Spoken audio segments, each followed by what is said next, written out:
The Seattle Mariners have a very tough decision to make. Let's talk about it.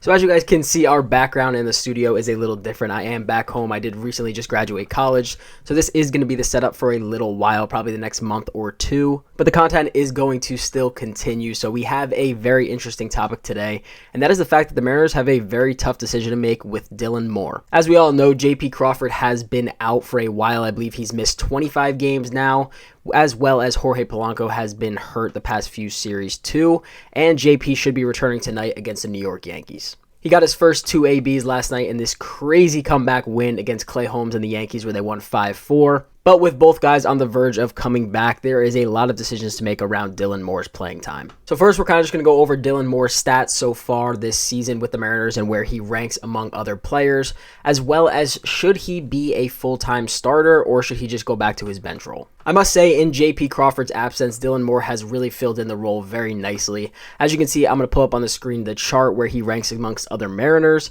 In terms of batting average, he's hitting .229. This is excluding last night's game against the Yankees, and that makes him 5th on the team. His K percentage is a 24.8%, which is the 4th lowest on the team, which is very high. I believe that is above league average. So, but again, it's the Mariners, the highest strikeout team in the league.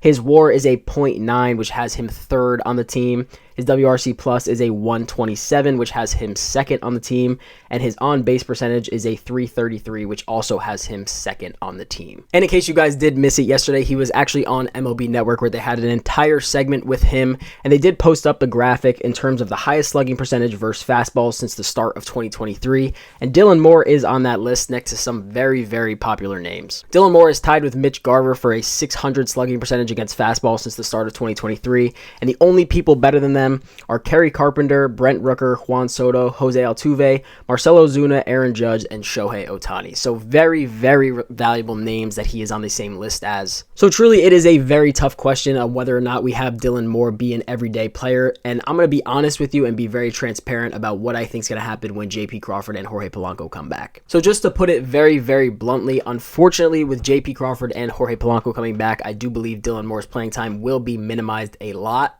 compared to especially while JP's been out. I just think there is a major logjam in terms of infield right now, and I don't really think you can put him anywhere, maybe somewhere in the corner outfield kind of just to get his reps and continue to stay hot. And when I say hot, it is very impressive that Dylan Moore this season has more extra base hits than he does singles. But just being completely transparent, at the end of the day, you are not sitting Jorge Polanco and JP Crawford, even though they are both below the Mendoza line right now. And obviously, as we know, JP has not had that many games. I believe it's only been 22 games so far this year. You just really do not sit those guys for Dylan Moore. And it's really just no disrespect to Demo. He's done a great job in JP's absence, and he's done very well for us the past few years he's been with us.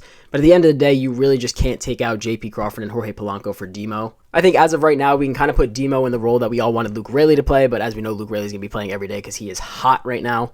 But Demo can kind of give guys off days, so give Josh Rojas an off day every week, give JP an off day every week, give Jorge Polanco an off day every week, and just kind of fit into that off the bench role and just make him play a lot more positions than just shortstop like he's been. Some of you may disagree with me, especially because his ranks on the team are in the top 5 in most categories, but I mean, realistically, you can't look yourself in the mirror and tell me you're going to sit JP or Jorge for Dylan Moore. To be honest, the Seattle Mariners are in a little bit of a tough situation right now with a lot of guys, just honestly a very big logjam right now. We kind of play the hot hand. As we know, Luke Raley's been extremely hot, so he's been playing every single day. Similarly with Josh Rojas, there's just a lot of guys to go around that could arguably be in the lineup every single day, but they just can't be. I think Luis Urias' playing time is going to be minimized, especially when JP and Jorge come back as well, because Josh Rojas will go back to third base, and Luis Urias really hasn't done enough so far to really stick in that lineup, at least play in 3 to 4 games a week. You can't take Luke Raley out. He's been on an absolute tear. He's had 2 games back-to-back with 3+ hits. I just think there's going to be a lot of maneuvering, especially around the trade deadline when we need to get another big bat in here. But again, it is a very tough decision to make because as of right now, I think the only really weak spot, especially is Ty France right now.